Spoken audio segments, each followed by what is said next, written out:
سالم، يمكن كل هالكليبات هذه ما كان لك ظهور فيها. اي احسن. كان صور. لا ليش قلت احسن؟ احسن لانك خلي العمل يروح يكمل نفسه، مو انت تجي. بس في كليب لك كان ينعرض، كنت متواجد فيه بالعكس وانت اديته.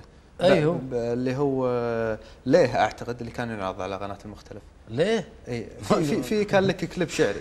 ليه ما صورتها ليه؟ في كليب شعري كان في لك ينعرض على قناه المختلف. خالد انت يعني من الناس اللي اخرجت لي عمل، عرفت شلون؟ بالضبط. اللي هو عمر دفتر الغصيب. عمر دفتر طلعتني. لا ما طلعتك. قلت لك بطلع. الكليب خل ترجع فيك الذاكره، كان من اخراج ياسر الحيدري. الكليب الظما. لا هذا مو كليب، هذا بقدر كانك قاعد يعني تاخذ لقاء قصيده يعني يلقيها الشاعر قاعد ويلقيها. لا الكليب تاخذ فنانين، تاخذ ممثلين، تاخذ شخصيه تمثل دور القصيده. انت مو مؤمن بالكليبات الشعريه؟ لا بالعكس، اذا كانت توصل الشعر ما عندي مشكله.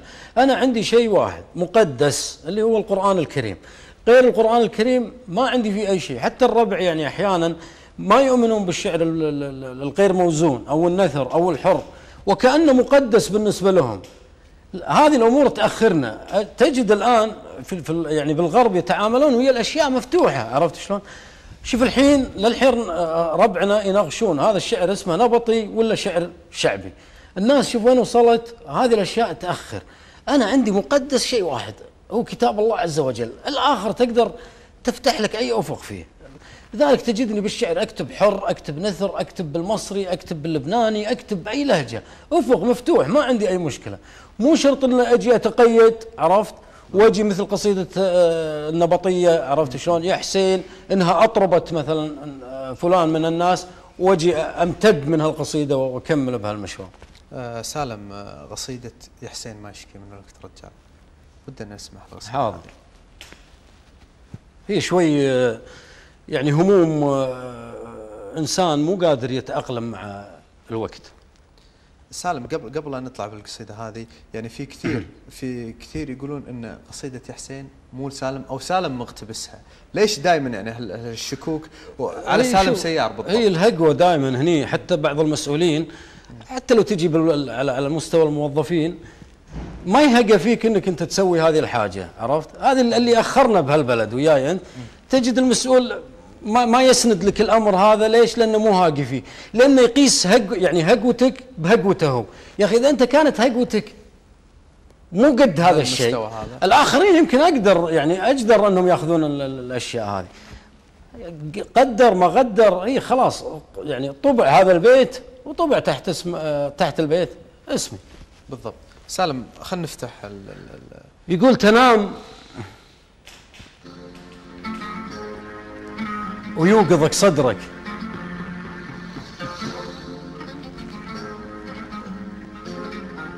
تنام شوي استاذ خالد. ايه لا بالعكس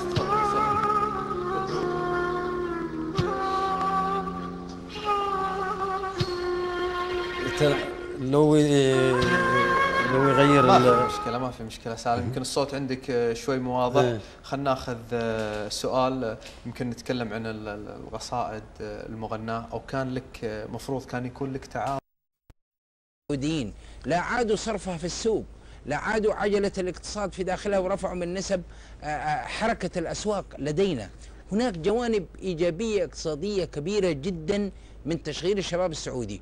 واقول بامانه أن الدولة عندما أنشأت صندوق تنمية الموارد البشرية قصدت به مساعدة القطاع الخاص. سناء الخراز أوجه ومسي وأسأل الله أن يشافي الأستاذ غنام الديقان، وإن شاء الله أنه بخير، ومسي على الأستاذة سناء الخراز وعبد الله الرويشد ونوال ونبيل الشين. هذه كانت تعاونات وطنية رياضية، ما هي لأننا شوي متردد بالجانب العاطفي. بالضبط. احنا متواصلين معاكم اعزائنا المشاهدين، لكن خلونا نطلع فاصل ونرد معاكم ونتواصل مع شاعرنا وشاعر الوطن سالم سيار. خلوكم متابعين معانا، ناخذ هذا الفاصل ونرد معاكم في هذه الأمسية من خلال برنامج رواسي الشعر. انتظرونا.